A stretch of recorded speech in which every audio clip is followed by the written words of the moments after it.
ಎಲ್ರಿಗೂ ನಮಸ್ಕಾರ. ರುಚಿ ಅಡುಗೆಗೆ ಸ್ವಾಗತ. ಇವತ್ತು ಜೋಳದ ಹಿಟ್ಟಿನಿಂದ ಮಸಾಲ ತಾಳಿಪಟ್ಟು ಮಾಡೋಣ ಅಂತ ತರಕಾರಿಗಳೆಲ್ಲ ಹಾಕಿ ಜೋಳದ ಹಿಟ್ಟಿಂದ ಮಾಡಿದ್ದೀವಿ ಅಂತ ಗೊತ್ತೇ ಆಗೋದಿಲ್ಲ, ತಿನ್ನೋದಕ್ಕೆ ಅಷ್ಟು ರುಚಿಯಾಗಿರುತ್ತೆ.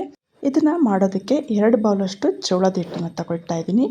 ಬರೀ ಜೋಳದ ಹಿಟ್ಟಿನಿಂದ ತಾಳಿಪಟ್ಟು ಮಾಡಿದ್ರೆ ತೊಟ್ಟಬೇಕಾದ್ರೆ ಒಡೆದೋಗುತ್ತೆ ಮತ್ತು ತುಂಬ ಡ್ರೈನೆಸ್ ಆಗುತ್ತೆ.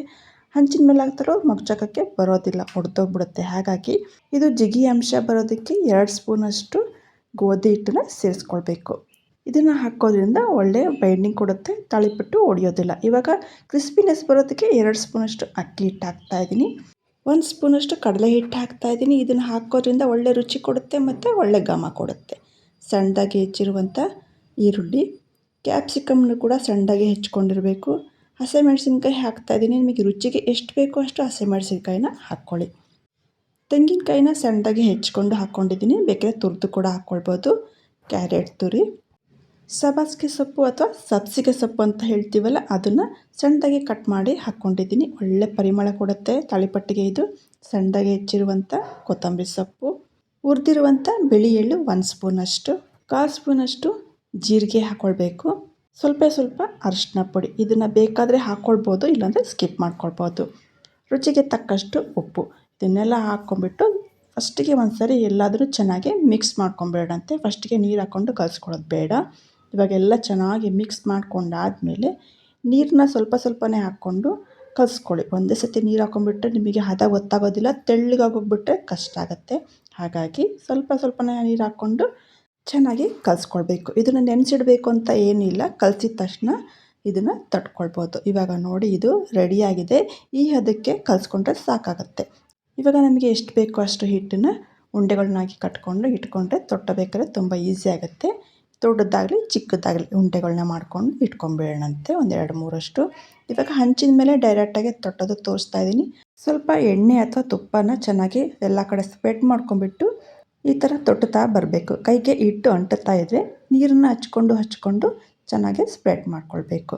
ಈ ಥರ ನಾವು ಗೋಧಿ ಹಿಟ್ಟೆಲ್ಲ ಹಾಕಿರೋದ್ರಿಂದ ನೋಡಿ, ಇದು ಒಡೆಯೋದಿಲ್ಲ, ಸ್ಮೂತಾಗೆ ಬರುತ್ತೆ. ನೀವು ಗೋಧಿ ಹಿಟ್ಟೆಲ್ಲ ಹಾಕಿಲ್ಲ, ಬರೀ ಜೋಳದ ಹಿಟ್ಟಲ್ಲಿ ಮಾಡ್ತಾಯಿದ್ರೆ ಕೆಲವೊಂದು ಸತಿ ಏನಾಗುತ್ತೆ, ಇದು ಒಡೆದೋಗೋ ಚಾನ್ಸಸ್ ಇರುತ್ತೆ, ತೊಟ್ಟೋದಕ್ಕೆ ಬರೋದೇ ಇಲ್ಲ.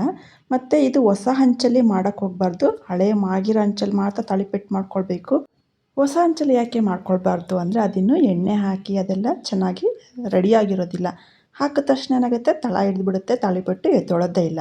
ಇವಾಗ ನೋಡಿ, ಒಂದು ಸೈಡ್ ಚೆನ್ನಾಗಿ ಬೆಂದಿದೆ. ನೀವು ತುಪ್ಪ ಅಥವಾ ಎಣ್ಣೆ ಕೂಡ ಹಾಕ್ಕೊಂಡು ಬೇಯಿಸ್ಕೊಳ್ಬೋದು. ಇದನ್ನು ನಾನು ಎಣ್ಣೆ ಮಾತ್ರ ಹಾಕಿದ್ದೀನಿ. ಇವಾಗ ಒಂದು ಸೈಡು ಚೆನ್ನಾಗಿ ಬೆಂದಿದೆ. ಇವಾಗ ಇನ್ನೊಂದು ಸೈಡು ಮರ್ಚಾಕ್ತಾಯಿದ್ದೀನಿ. ನೋಡಿ, ಸ್ವಲ್ಪನಾದರೂ ಕಟ್ಟಾಯ್ತಾ? ಏನಿಲ್ಲ, ಚೆನ್ನಾಗೇ ಬಂದಿದೆ. ಹಾಗಾಗಿ ನಾನು ಹೇಳಿರೋ ಅಳತೆಯಲ್ಲಿ ನೀವು ತಾಳಿಪಟ್ಟನ್ನ ಮಾಡಿಕೊಂಡ್ರೆ ಏನೂ ಆಗೋದಿಲ್ಲ, ಚೆನ್ನಾಗೇ ಬರುತ್ತೆ. ಇವಾಗ 2 ಸೈಡು ತಾಳಿಪಟ್ಟು ಬೆಂದಿದೆ. ಇವಾಗ ಇದು ತಿನ್ನೋದಕ್ಕೆ ರೆಡಿಯಾಗಿದೆ. ನಾನು ಹಂಚಿನ ಮೇಲೆ ಹೇಗೆ ಡೈರೆಕ್ಟಾಗಿ ತೊಟ್ಟೋದು ಅಂತ ತೋರಿಸ್ಕೊಟ್ಟಿದ್ದೀನಿ, ಹಾಗೆ ಬಾಳೆದೆಲೆ ಮೇಲೆ ಕೂಡ ಒಂದ್ಸರಿ ತೋರಿಸ್ಬಿಡ್ತೀನಿ. ಇವಾಗ ಬಾಳೆದೆಲೆ ಮೇಲೆ ಎಣ್ಣೆನ ಹಾಕಿ ಚೆನ್ನಾಗಿ ಸ್ಪ್ರೆಡ್ ಮಾಡ್ಕೊಳ್ಬೇಕು, ಅಥವಾ ತುಪ್ಪ, ನಿಮ್ಗೆ ಯಾವ್ದು ಇಷ್ಟನೋ ಅದನ್ನು ಹಾಕ್ಕೊಂಡು ಮಾಮೂಲಿ ಹಂಚಿನ ಮೇಲೆ ಹೇಗೆ ತೊಟ್ಟು ತೋರಿಸಿದ್ನೋ ಅದೇ ರೀತಿ ಇದಕ್ಕೂ ನೀರು ಹಚ್ಕೊಂಡು ನೀಟಾಗೆ ತೊಟ್ಕೊಳ್ಬೇಕು. ಇದಾದಮೇಲೆ ಕಾವಲಿ ಮೇಲೆ ಸ್ವಲ್ಪ ಎಣ್ಣೆ ಹಾಕ್ಕೊಂಬಿಟ್ಟು ಬಾಳೆದೆಲೆನ ಈ ಥರ ಹಾಕಿ ಒಂದೇ 1 ನಿಮಿಷ ಬಿಟ್ಬಿಟ್ರೆ ತಾನಾಗೆ ಬಿಟ್ಕೊಂಬರುತ್ತೆ. ನೀವೇನು ಇದು ಮಾಡೋದು ಬೇಡ. ಇವಾಗ ನೋಡಿ, ಬಾಳೆದೆಲೆ ಬಿಟ್ಕೊಂಡಿದ್ದೆ, ಇದನ್ನು ತೆಗೆದುಬಿಟ್ರೆ ಆಯಿತು. ಸ್ವಲ್ಪ ಎಣ್ಣೆ ಅಥವಾ ತುಪ್ಪ ಹಾಕ್ಕೊಂಡು 2 ಸೈಡು ಚೆನ್ನಾಗಿ ಬೇಯಿಸ್ಕೊಂಡ್ಬಿಟ್ರೆ ಬಾಳೆದೆಲೆ ಮೇಲೆ ಕೂಡ ಮಾಡ್ಕೊಳ್ಬೋದು. ನಿಮಗೆ ಯಾವ ಮೆಥಡ್ ಈಸಿನೋ ಆ ಮೆಥಡಲ್ಲಿ ತಾಳಿಪಟ್ಟನ್ನ ಮಾಡ್ಕೊಳ್ಳಿ. ನಾನು ಒಂದು ಪ್ಲೇಟಿಗೆ ಹಾಕಿ ಸರ್ವ್ ಮಾಡಿದ್ದೀನಿ, ಕಾಯಿ ಚಟ್ನಿ ಮತ್ತು ತುಪ್ಪ ಜೊತೆ. ನೋಡಿ ಎಷ್ಟು ಸಾಫ್ಟಾಗಿ ಬಂದಿದೆ, ತಿನ್ನೋದಕ್ಕೆ ತುಂಬ ರುಚಿಯಾಗಿರುತ್ತೆ. ಇದು ಬಿಸಿಯಾಗಿ ಕಾಯಿ ಚಟ್ನಿ ಮತ್ತು ತುಪ್ಪ ಜೊತೆ ತಿನ್ನಿ, ತುಂಬ ರುಚಿಯಾಗಿರುತ್ತೆ.